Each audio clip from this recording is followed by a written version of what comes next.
விருச்சிக ராசி என்பவர்களே, நிறைய பேர் கஷ்டங்களை அனுபவித்து அதற்கான விடிவு காலம் எப்போ வரும் அப்படின்னு வெயிட் பண்ணிகிட்டு இருக்கிற ஒரு சார்பு ஒரு பக்கம். இதுலேயே விருச்சிக ராசியில் பரவாயில்ல சார், கொஞ்சம் அப்படியே வெளிச்சம் தெரிய ஆரம்பிக்குது சார் அப்படிங்கிறவங்க ஒரு பக்கம். இன்னொருத்தர் பரவாயில்ல சார், ஒரு 6 மாத காலமாகவே ஓரளவுக்கு லைட்டாக கொஞ்சம் பரவாயில்ல, பழசக்கம் பரவ பரவாயில்ல அப்படின்னு இருக்கக்கூடிய நபர்கள் ஒரு பக்கம். 3 தரப்பான நபர்கள் இப்போ இந்த விருச்சிக ராசியில் இருப்பாங்க. இவங்க எல்லாருக்குமே நன்மையை நோக்கி வந்து கொண்டு இருக்கக்கூடிய ஒரு நேரம் அப்படிங்கிறது எல்லாருக்குமே தெரியும். விருச்சிக ராசியில் இருக்கிற எல்லாருக்குமே தெரியும். சார் என்ன சார் இப்படி சொல்கிறீங்க, ஆனால் எவ்வளோ கஷ்டத்தை அனுபவிச்சிருக்கோம் அப்படின்னு தான் நிறைய பேர் சொல்லிட்டு இருப்பீங்க. இவங்க எல்லாத்துக்குமே ஒரு மிகப்பெரிய ஒரு சுவாரஸ்யமான விஷயம், நல்ல நன்மைகள் நடக்கிறதுக்கான வாய்ப்பு எல்லாமே இப்போ வந்து நடக்க போகுது. மகிழ்ச்சிக்கான நேரம் தான். நீங்கள் பயப்படாமல் இந்த வீடியோவை பார்க்கலாம், ஸ்கிப் பண்ணாமல் பாருங்கள். அது நிறைய பேர் என்ன நினச்சிக்கிறாங்க அப்படின்னா, சார் பழசுலலாம் கஷ்டமாக இருந்துருந்துச்சு, வாய்ப்பு வந்தால் கூட தட்டி கழிக்கிற அளவுக்கு நிறையா கஷ்டங்கள் நான் பார்த்தாச்சு, அதனால் இப்போ ஏதாவது ஒரு வாய்ப்பு இருந்துச்சுன்னா கூட எடுத்து செய்கிறதுக்கு பயமாக இருக்குது அப்படின்னு ஒரு பயத்திலே இருக்கக்கூடிய, பதட்டத்திலே இருக்கக்கூடிய ஒரு நிலைமையிலேயே பழசுலேருந்து இருந்துட்டு இருந்தீங்க. இவங்க எல்லாருக்குமே ஒரு நல்ல ஒரு வாய்ப்பு, அருமையான ஒரு வாய்ப்பு கடவுள் கொடுக்க போகிறார். ஸோ அந்த வாய்ப்பை பயன்படுத்தி மென்மேலும் வளருவதற்கான வாய்ப்புகள் இனி வரப்போகுது. அதற்கான வேலையை தான் இனிமேல் நீங்கள் பார்க்க போகிறீங்க. ஸோ அதுக்கான வீடியோ தான் இது. முழுசாக ஸ்கிப் பண்ணாமல் பார்த்தீங்கன்னா பல நன்மைகள் உங்களுக்கு கிடைக்கிறதுக்கான வாய்ப்புகள் இருக்குது. நிறைய பேர் விட்ட எல்லா விஷயத்தையுமே நான் இந்த வீடியோவில் சொல்கிறேன். ஸோ அதை ஸ்கிப் பண்ணாமல் பாருங்கள். அதே மாதிரி நிறைய பேர் தனிப்படையான ஜோதிடம் பார்க்கணும் அப்படின்னு ஆசைப்பட்டீங்க. கீழே டிஸ்கிரிப்ஷனில் கான்டாக்ட் நம்பர் டீட்டெயில்ஸ் கொடுத்துருக்கேன். நிறைய அரசியல் பிரமுகர்களுக்கும் அது மட்டும் இல்லாமல் நிறைய ஆக்டர்ஸுக்கும் ஜோதிடம் பார்க்கக்கூடிய ஒரு ஜோதிட வல்லுனர், நிறைய ஜோதிடர்களுக்கு ஆலோசகர். ஸோ இவரோட நம்பர் வந்து கீழே கொடுக்குறேன். ஜஸ்ட் நீங்கள் ஃபோன் மூலமாகவே கால் பண்ணி கேட்டு தெரிஞ்சிக்கலாம். சார் நிறைய பேர் யூடியூப் வீடியோ பார்த்தாவே போதும் அப்படின்னு நினைக்கிறீங்க. இது வந்து இப்போ விருச்சிக ராசியில் 10 கோடி பேர் 20 கோடி பேர் இந்தியாவில் மட்டுமே இருப்பான். ஸோ எல்லாருக்கும் ஒரே மாதிரி நடக்குதானா? கிடையாது. உங்களோட வீட்டு பக்கத்தில் இருக்கிற விருச்சிக ராசிக்காரனுக்கே கொஞ்சம் வித்தியாசமாக நடந்திருக்கும், உங்களுக்கு வேறு மாதிரி நடந்திருக்கும். ஏன்? தனிப்படையான ஜாதகம், தசாபுக்தி, அதற்கூட இணைஞ்சிருக்கக்கூடிய உங்களோட லொக்கேஷன், கூட இருக்கக்கூடிய மற்ற ராசிகள், இதை பேஸ் பண்ணி தான் உங்களுடைய ஜாதகம் செயல்படும். இதை விட உங்களோட ஜாதகம் வலுவாக இருக்குது அப்படின்னா, உங்கள் ஜாதகத்தை வச்சு மற்றவங்களை செயல்படுற அளவுக்கு உங்களுக்கு நேரம் நல்லா இருக்குது அப்படின்னா ஆட்டோமேட்டிக்காக அப்படியும் செயல்படும். ஸோ அதனால தான் நிறைய பேருக்கு நான் சொல்கிறேன், தனிப்படையான ஜாதகம் ஒரு டைம் செக் பண்ணிக்கோங்க. இப்போ நம்ம எவ்வளோ சொன்னாலும் அதில் ஒரு 90% கண்டிப்பாக உங்களுக்கு நடந்திருக்கும். இருந்தாலும் அந்த 10% பேர் அவங்களுக்கு வந்து மனசு ஏற்றுக்காது. சார் இப்போ உங்களுக்கு நன்மை நடக்க போகுது சார், இப்போ விருச்சிக ராசிக்கு இத்தனை நாள் கஷ்டப்பட்டது எல்லாருக்குமே தெரியும், இப்போ நன்மை நடக்க போகுதுன்னு சொன்னால் கீழே வந்து கமெண்ட்ஸ் எடுத்துட்டோம், இப்படியே தம்பா சொல்கிறீங்க, எங்கேப்பா நல்லது நடக்குது அப்படிங்கிற மாதிரி சொல்லுவீங்க. ஏற்றுக்கிறதுக்கு மனசு வராது. ஏன்னா யூடியூப் வீடியோஸ் எல்லோரும் நம்பி ஃபுல் வாழ்க்கையை வந்து நடத்துகிற அளவுக்கு யாரும் இப்போலாம் கிடையாதுங்க. அதுக்கு தான் சொல்கிறேன், தனிப்படையான ஜோதிடமும் தனியாக பார்த்துக்கணும். இப்போ நம்ம சொல்கிறது பொதுப்படையான ஜோதிடம். விருச்சிக ராசியில் இருக்கிற 99% பேர் இது கண்டிப்பாக நடந்திருக்கும். அதில் தனிப்படையான ஜாதகம் பார்த்தீங்க அப்படின்னா தான் ஃபில்டர் ஆகி உங்களுக்கு வந்து நடக்கும். ஸோ இதை வந்து இப்போ நம்ம சொல்லக்கூடிய விஷயம் ஓவராலாக விருச்சிக ராசிக்கு சொல்கிறோம். இதை அப்படியே கரெக்டாக தெளிவாக ஸ்கிப் பண்ணாமல் பார்த்து தெரிஞ்சுக்கோங்க. இதில் சில வழிமுறையும் சொல்கிறேன், அந்த வழிமுறையை நீங்கள் வந்து வீட்லேயும் பின்பற்றுங்க. சரி சார், இப்போ இந்த விருச்சிக ராசி என்பர்கள் கஷ்டத்தை அனுபவிச்சாங்க அப்படின்னு ஒரே வார்த்தையில் சொல்லி முடிக்க முடியாத அளவுக்கு இவங்க வந்து கஷ்டத்தை அனுபவிச்சவங்க. உடல் ரீதியான உபாதைகள் ரொம்ப அதிகமாகவே பார்த்துருப்பாங்க. ஃபினான்ஷியலாக ஜீரோவுக்கு வந்துட்டு தான் மேலே வந்துட்டுருப்பாங்க. இது இப்படி ஒரு தரப்பினர் இருக்க, இன்னொரு தரப்பினருக்கு லைட்டாக ஒரு வெளிச்சம் தெரிய ஆரம்பிக்குது. சார் ஆமாம் சார், நீங்கள் சொன்னது கரெக்டு தான். ஒரு 6 மாத காலமாகவே ஓரளவுக்கு கொஞ்சம் அப்படியே பரவாயில்லையே இருக்குது. ஆனாலும் இது மாதிரிலாம் நடுவில் நடந்திருக்கு சார், ஓரளவுக்கு பரவாயில்லையா இருந்திருக்கு, மறுபடியும் அது இதுன்னு திரும்பி இருக்கே, அது கொஞ்சம் பயமாக இருக்கே, மறுபடியும் வேறு மாதிரி திரும்பினா என்ன பண்ணுறது அப்படிங்கிற பயத்தோடு தான் நீங்கள் வந்திருப்பீங்க. இனி பயம் பதட்டம் தேவையில்லை. உங்களை பிடிச்ச கெட்டதெல்லாம் ஓடிடுச்சு. இதுக்கு மேலே எந்த ஒரு ப்ராப்ளமே கிடையாது. உங்களுக்கு பல நன்மைகள் வந்து சேரக்கூடிய நேரமாக அமைஞ்சிருக்குது.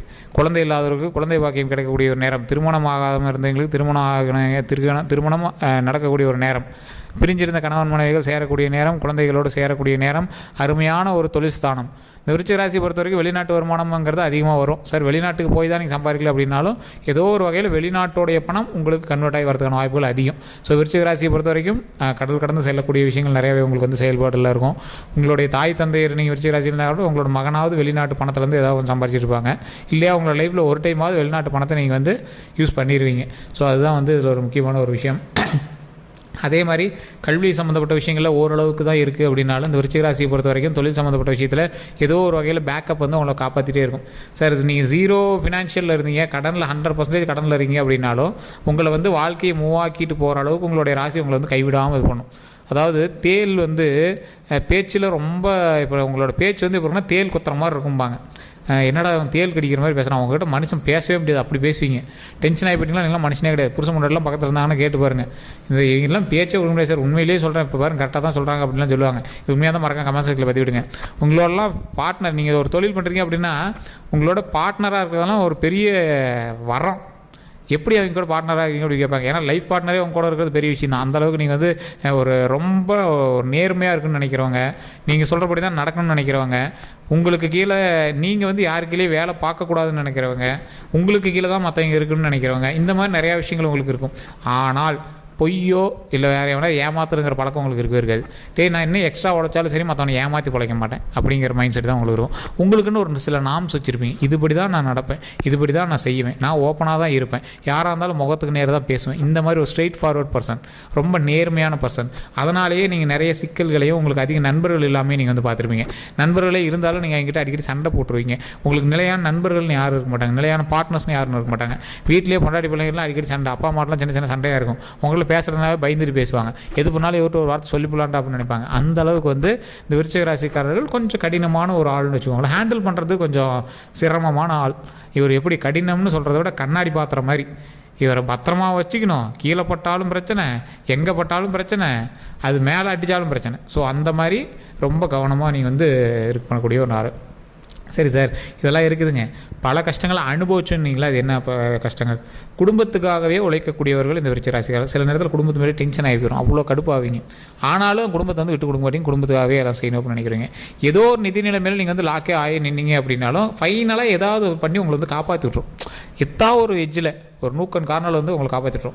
என்ன தான் கடன் இருந்தாலும் கழுத்து நெருக்கிற அளவுக்கு உங்களுக்கு கடனுக்கு விடவே மாட்டீங்க. கடன் இப்போயும் உங்கள் கையில் கடன் இருக்கும், இல்லாமலாம் இல்லை. அதற்கு தகுந்தாற் போல் தொழில் வருமானமோ இல்லை ஏதாவது ஒன்று வந்து நீங்கள் வந்து ரெடி பண்ணிகிட்டே தான் இருப்பீங்க. இன்னைக்கு காலகட்டத்தில் கூட உங்களுக்கு ஒரு தொழில் வந்து உருவாகிட்டு அதன் மூலமாக பல லாபமாக அதிகமாக வரப்போகுது. அது மட்டும் இல்லாமல் அதிக லாபத்தை நீங்கள் எடுக்கிறீங்க அப்படிங்கிறது ஒரு பக்கம் இருந்தாலும் மகிழ்ச்சியான தொழிலாகவும் அமையப்போகுது. உங்களுக்கு ஒரு அடையாளம் சொல்லக்கூடிய ஒரு தொழிலாகவும் அமையப்போகுது. அதே மாதிரி நீங்கள் சொந்த இடத்துலையோ இல்லை வேறு ஏதோ ஒரு இடத்துலையோ இல்லை லீஸ் எடுக்கிறதுலையோ ஏதோ ஒரு கன்ஸ்ட்ரக்ஷன் ஒர்க் பண்ணிகிட்டு இருப்பீங்க. அதன் மூலமாக நல்ல நன்மைகள் இருக்குது. வீடே இப்போ நீங்கள் வந்து ஆல்ட்ரு பண்ணாலும் பண்ணியிருப்பீங்க, இல்லை மேலே ஒரு ஸ்டெப் எடுத்திருப்பீங்க. ஏதோ ஒரு சின்ன சின்ன விஷயம் வந்து நீங்கள் வந்து ட்ரை பண்ணிகிட்டே தான் இருப்பீங்க. அது மட்டும் இல்லாமல் உங்களுடைய தொழில் சார்ந்த சில விஷயங்கள் இருந்து ப்ளஸ் பாயிண்ட்டாக போய்ட்டுருக்கும், பாசிட்டிவில் தான் நடந்துருக்கும். ஆனால் இப்போ சமீபத்தில் நீங்கள் வந்து கடன் வாங்கியிருப்பீங்க. ஒரு எக்ஸாம்பிளுக்கு சொல்லணும் அப்படின்னா, இப்போ சமீபத்தில் ஒரு 1.5 வருட காலங்களில் சில நன்மைகள் உங்களுக்கு நடந்திருக்கும். திருமணமாக திருமணம் ஆகிருக்கலாம், குழந்தை இல்லாதவங்களுக்கு குழந்தை பிறந்துக்கலாம், ரொம்ப நாளாக ஏங்கிட்டு இருந்த ஒரு விஷயம் கிடைச்சிருக்கலாம், காதல் பிரச்சனையில் இருந்தவங்களுக்கு காதல் கை கூடியிருக்கலாம். அதே மாதிரி கல்வி சம்மந்தப்பட்ட விஷயங்கள் வெளிநாட்டுக்கு போகணும் அப்படின்னு எதிர்பார்த்தீங்கன்னா வெளிநாட்டு யோகங்கள் அதிகமாக கிடச்சிருக்கும். இதில் இன்னொரு விஷயம் என்ன அப்படின்னு பார்த்தீங்கன்னா, கல்வி சம்மந்தப்பட்டு மட்டும் இல்லாமல் தொழில் ரீதியான விஷயங்களில் நல்லா ஒரு கிறுக்குப்படியான ஆள். நீங்கள் இறுக்கி பிடிச்சிங்கன்னா பக்காவாக இருக்கும் கையில். ஸோ அந்த மாதிரி ஒரு ஆள், தொழிலில் பக்காவாக ரெடி பண்ணக்கூடிய ஒரு ஆளாக இருக்கக்கூடிய நீங்கள் தொழிலையும் நல்ல ஒரு ப்ளஸ் பாயிண்ட்டாக நீங்கள் வந்து உருவாகிட்டு இருக்கீங்க. அந்த தொழில் உங்களுக்கு நல்ல ஒரு பாசிட்டிவாக கொடுக்கும். இப்போ சார் இதெல்லாம் ஓகே, எதில் கவனமாக இருக்கணும்? உடல் ரீதியான விஷயங்கள், சின்ன சின்ன தூக்கமின்மை, உடம்பு சோர்வு, இந்த மாதிரி விஷயங்கள்லாம் நீங்கள் ரொம்ப கவனமாக இருங்க. நல்லா நீட்டாக உடம்பை வந்து பாதுகாத்து வச்சுக்கோங்க, நல்லா தூங்கி எந்திரிங்க. உடல் ரீதியான விஷயங்கள், ரத்த ஓட்டம் சார்ந்த விஷயங்கள் அதெல்லாம் கொஞ்சம் கவனமாக இருங்க. வண்டி வாகனங்கள்லாம் ரொம்பவே ஜாக்கிரதையாக இருங்க. மற்றபடி எந்த ஒரு ப்ராப்ளம் கிடையாது. தொழில் ரீதியான விஷயங்கள் கை கொடுக்குது அப்படிங்கும்போது கொஞ்சம் சின்ன சின்ன கண்ணுலாம் இருக்கும், அந்த கண்ணுக்கு தகுந்தாற் போல் அதெல்லாம் ஸ்கிப் பண்ணிகிட்டு இருக்கிறது. அப்பப்போ எலுமிச்சம்பழம் சுற்றி போடுறதோ இல்லை கோயிலில் தேங்காய் உடைக்கிறதோ இந்த மாதிரி சின்ன சின்ன விஷயங்கள் பண்ணுங்கள். சார் உங்களுக்கே தெரியும் சில கண் இருக்குதா இல்லையா அப்படிங்கிறது உங்களுக்கே தெரியும். அது உண்மை அப்படின்னா கமெண்ட் செக்ஷனில் பதிவிடுங்க. அதே மாதிரி சுற்று வட்டாரங்களில் நீங்கள் எந்த அளவுக்கு வளர்கிறீங்களோ அந்தளவுக்கு தொழில் ரீதியான எதிரிகளையும் நீங்கள் வந்து உருவாக்கிட்டு இருக்கீங்கன்னு தான் அர்த்தம். ஸோ அதற்கு தகுந்தாற் போல் பேச்சுவார்த்தையிலையும் கொஞ்சம் கவனம் தேவை. எல்லா இடத்துலையும் சட்டுன்னு பேச வேண்டாம், எல்லா இடத்துலையும் நான் தான் பெரியவன்னு பேச வேண்டாம். சில இடத்துல உங்களுக்கு பிடிக்கல ஸ்கிப்பாகி நீங்கள் போயிட்டே இருக்கலாம். ஸ்கிப்பாகி போகிறதே இங்கே வந்து ஓவராக பண்ணுறாங்க அப்படின்னா அந்த இடத்துல நீங்கள் கொஞ்சம் அமைதியாகவே நீங்கள் போகிறது ரொம்ப நல்லது. தொழில் ரீதியான விஷயங்கள் அப்படிங்கிறதுனால என்னைக்கா இருந்தாலும் உங்களுக்கு வந்து தேவைப்படும். இப்போ வந்து நீங்கள் வந்து ஒரு பெரிய படிக்கட்டில் ஒரு ராஜ கிரீடத்தை நோக்கி தங்க படிக்கட்டில் நடக்கக்கூடிய நேரம். ஸோ அதனால் ஒரு வைர கிரீடத்தை நோக்கி தங்க படிக்கட்டில் நடக்கக்கூடிய ஒரு நேரம். அந்த வைர கிரீடம் தலைக்கு வர வரைக்கும் கொஞ்சம் பொறுமையாக தான் ஹேண்டில் பண்ணணும். படிக்கட்டில் சின்ன சின்ன விஷயங்கள் இருக்கத்தான் செய்யும். தங்க படிக்கட்டாகவே இருந்தாலும் அதை தங்க படிக்கட்டுக்கு ஏறுறதுக்கு போட்டிகள் அதிகம், அந்த கிரீடத்தை அடையிறதுக்கான போட்டிகள் அதிகம். அந்த போட்டிகள் கூட வரவங்ககிட்ட நீங்கள் சண்டை போட்டு கீழ்படி இறங்கிறத விட பேசியே நீங்கள் வந்து மேலே வந்துடுறது பரவாயில்ல. அப்படியே பேசி டைவர்ட் பண்ணிவிட்டு நீங்கள் பாட்டுக்கு ஆட்டோமேட்டிக்காக உங்களோட பொழப்பை பார்த்து நீங்கள் வந்து மெயினாக நம்மளோட பொழப்பை பார்த்து மேலே வரதான் நம்மளுக்கு இப்போ பெட்டர். ஸோ அதை நீங்கள் பண்ணீங்க அப்படின்னா அருமையான வாய்ப்புகள் இன்னும் நிறையா வரப்போகுது. இப்போ செய்கிற விஷயங்கள் நன்மையாக தான் இருக்குது. ஸோ அதிக முதலீடு போட்டு பண்ணுறீங்க அப்படின்னா அதை கொஞ்சம் பார்த்து பண்ணுங்கள். டாக்குமெண்ட் இந்த மாதிரி விஷயத்தில் கொஞ்சம் கிளியராக இருங்க. ஒரு 5 வருஷம் 3 வருஷம் லீஸ் எடுத்திங்கன்னா 10 வருஷமாக எடுங்க. இல்லை தொழில் ரீதியாக டாக்குமெண்ட் ஏதாவது போடணும்னா டாக்குமெண்ட் போடுங்க. வேற எங்களை நம்பி எதுவும் பணம் போடாதீங்க. தொழில் எந்த விஷயமா இருந்தாலும் நீங்களே கரெக்டாக பண்ணுற மாதிரி போட்டு பார்த்துக்கோங்க. இந்த மாதிரி விஷயங்கள் நீங்கள் பண்ணீங்க அப்படின்னாவே போதுமானதாக இருக்கும். ஸோ நிறைய வருமானம் தரக்கூடிய நேரம். அதனால் பார்த்து எந்த விஷயத்தையும் ஒரு பக்காவாக ரெடி பண்ணோம் அப்படின்னா அது வந்து பல நன்மைகளை தரக்கூடிய ஒரு நேரமாகவும் இந்த நேரம் வந்து அமையுங்க. அதே மாதிரி இந்த வீடியோவில் நான் ஏதாவது சொல்லியிருந்தேன் அப்படின்னா அது வந்து உண்மையாக பொய்யா அப்படின்னு மறக்காம கமெண்ட் செக்ஷனில் பதிவிடுங்க. நீங்கள் குலதெய்வ வழிபாடு கண்டிப்பாக பண்ணுங்கள், அது ரொம்ப ரொம்ப நன்மையை தரும். முருகர் வழிபாடு மிகப்பெரிய நன்மை தரும். ஓம் முருகரே போற்றி, ஓம் முருகரே போற்றி, ஓம் முருகரே போற்றி அப்படின்னு மறக்காம 3 டைம் கமெண்ட் செக்ஷனில் பதிவிட்டு ஃப்ரீ டைமில் எந்த இடத்துல இருந்தாலும் சரி வீட்டில் சொல்லி பாருங்கள், ரொம்ப நன்மை தரும். அதே மாதிரி வேறு ஏதாவது கருத்துக்கள் இருந்தால் மறக்காம கமெண்ட் செக்ஷனில் பதிவிடுங்க. இந்த வீடியோ பிடிச்சிருந்தால் லைக் பண்ணிக்கோங்க, சப்ஸ்கிரைப் பண்ணிக்கோங்க, பக்கத்தில் பெல் பட்டன் ப்ரெஸ் பண்ணி அதில் ஆல் அப்படின்னு கிளிக் பண்ணிக்கோங்க. அப்படியே உள்ளே பார்த்தீங்கன்னா ஃபேஸ்புக்கில் பார்த்தீங்கன்னா ஃபாலோ பண்ணிக்கோங்க. கண்டிப்பாக ஒரு 2 குரூப்புக்கு ஷேர் பண்ணுங்கள். எல்லோருக்கும் நன்றி நண்பர்களே.